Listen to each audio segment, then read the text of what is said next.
The Admiralty of Amsterdam was the largest of the 5 Dutch Admiralties at the time of the Dutch Republic. The administration of the various Admiralties was strongly influenced by provincial interests. The territory for which Amsterdam was responsible was limited to the city itself, the Gooi region, the islands of Texel, Vlieland and Terschelling, the province of Utrecht and the Gelderland quarters of Arnhem and of the Graafschap of Zutphen. Amsterdam had developed into the most important of all the Admiralties and often compensated for the other Admiralties' deficiencies. When the Committee for Naval Affairs replaced the Admiralty colleges on 27 February 1795 during the reforms by the Batavian Republic, the lower civil servants were kept on, but the offices were dismissed. Foundation. Initially Amsterdam ranked under the Admiralty of Rotterdam, as it was located in the southern quarter of Holland. However, on 26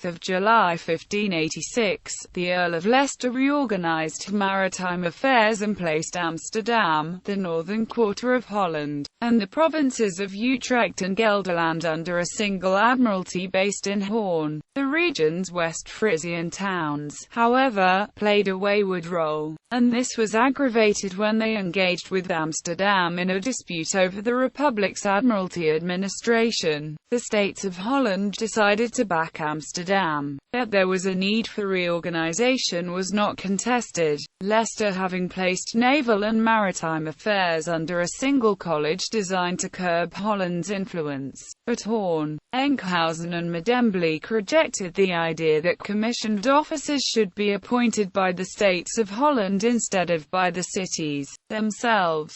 As a result, the commissioned officers decided to stay in Amsterdam. On 28 August 1586, that decision formed the beginning of the Amsterdam Admiralty. The conflict was ended by compromise. In the end, the West Frisian cities gave up their resistance to external appointments, and in 1589 Hoorn instituted its own Admiralty College.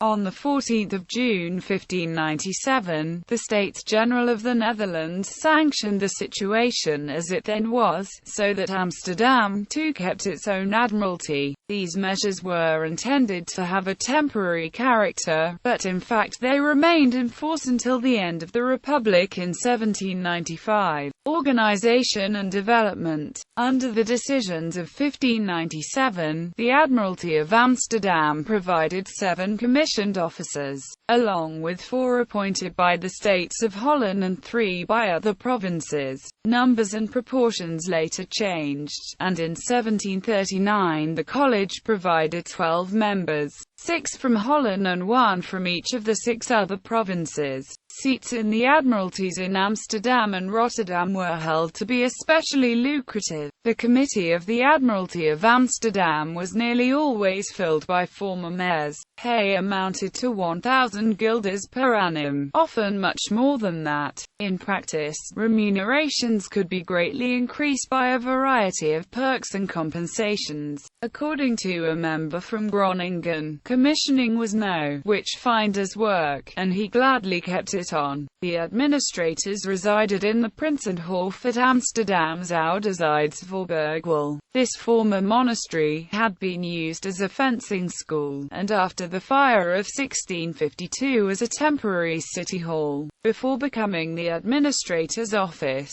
Whenever the Prince of Orange visited Amsterdam, in his capacity of Admiral General he resided in the Admiralty building. By law, the grounds were under his jurisdiction, obviating the need for him to be a guest of the city. It was for this reason that the building acquired, and retained, the name of Prinsenhof. In 1656, the Admiralty took over the entire building and renovated it. On its facade is the Hollandic lion, holding the coat of arms of the High College and guarding the Hollandic Yard, the symbol of territorial integrity and security. On the site of the new 1924 development stood a number of fine houses built by Philips Vingboons. Previously previously used by high officials of the Admiralty. The Vroedschap commissioned the great poet Vondel to write verses to be recited at the inauguration of the building. To adorn the interior, Ferdinand Bol was commissioned to paint 4 huge allegorical paintings, for which he was paid 2,000 guilders. In 1632 and in 1636–37, Stadtholder Friedrich Hendrik tried to create more unity in the fight against the Spanish Netherlands. Supervision of the fleet blockading the Dunkirkers was no longer placed in the hands of the 5 Admiralty colleges but given to a central organization, which was to operate from a single base at Hellevoetsluis by directors specially appointed for the purpose. The object was to increase efficiency, but the system did not work well, and Holland, notably Amsterdam, put up effective resistance, causing it to be abandoned.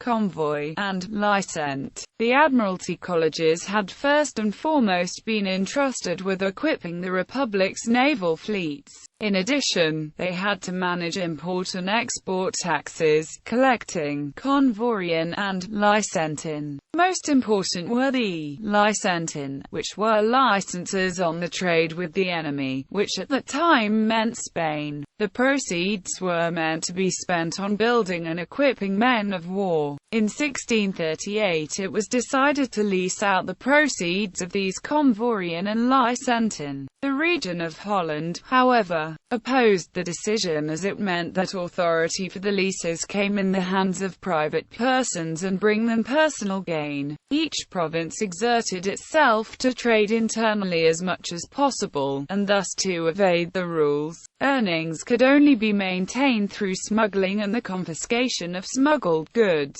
a lesson especially learnt by the Admiralty in Amsterdam. On the river Oude Rijn there was an outpost of the Arnhem office of the Amsterdam Admiralty. The Rhine customs officer, however, whose jurisdiction extended as far as Lobeth on the border with the Holy Roman Empire, was under the authority of the Admiralty of Rotterdam.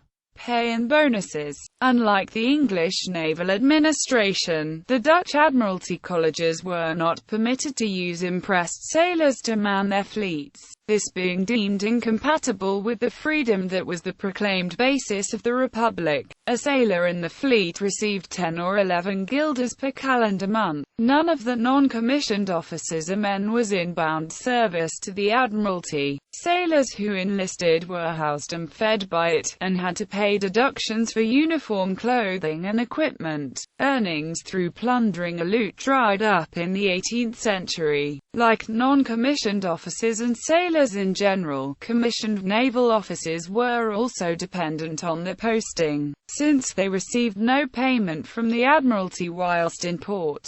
Indeed, even though for officers, meals at the captain's table were always free, pay was only 30 guilders for a lieutenant and 60 guilders for a commander commissioned on a ship. It has been rightly observed that their main income was from captured ships. In 1652, at the outbreak of the First Anglo-Dutch War, the Admiralty of Rotterdam hired ships in Amsterdam.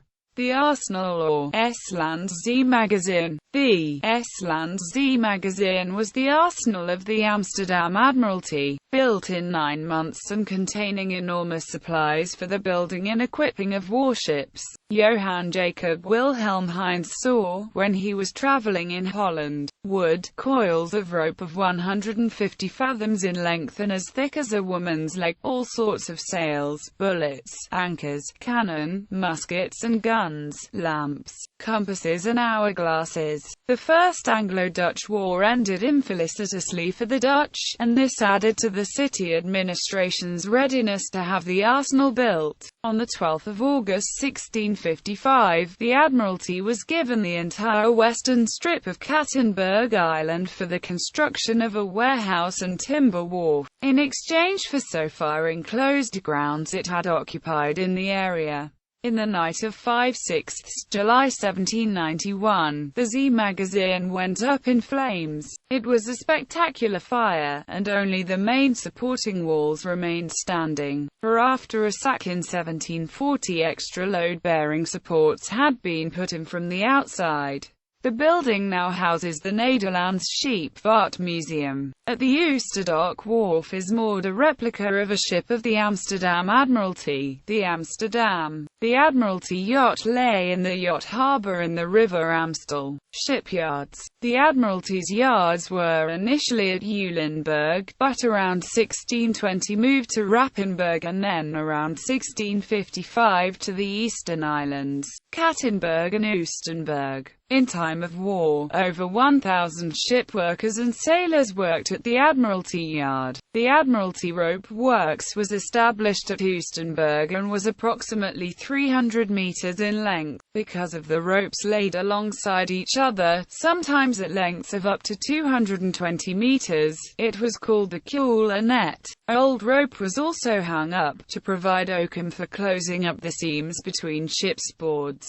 Administrators and other functionaries: Albert Burre, councillor; Andries Bicker, Ferdinand Bol, painter; Cornelis Cruyss, equipagemeester; Dirk van Hogendorf, captain lieutenant; Joan Cornelis van der Hoop, advocaat-fiscaal; Joan Heidekoper van Marseveen, councillor; Cornelis de Graaf, chief councillor; Andries de Graaf, chief councillor; John May, Thomas Davis and Charles Bentham; Joachim Rendorp, councillor; Willem Soorten, equipagemeester; Casper Stoll, clerk; Lubbert Adolf Tork, councillor; Jacob de Wild, ontvanger-generaal; Cornelis Jan Witsen, councillor; Peter van Woensel, ship's doctor; Vloot Vigden, Amstel Jan van, commander; Brakel Jan van, Schout-Bijnacht; Bram, Jacob Peter van, Vice-Admiral; Kallenberg, Gerard, Lieutenant-Admiral;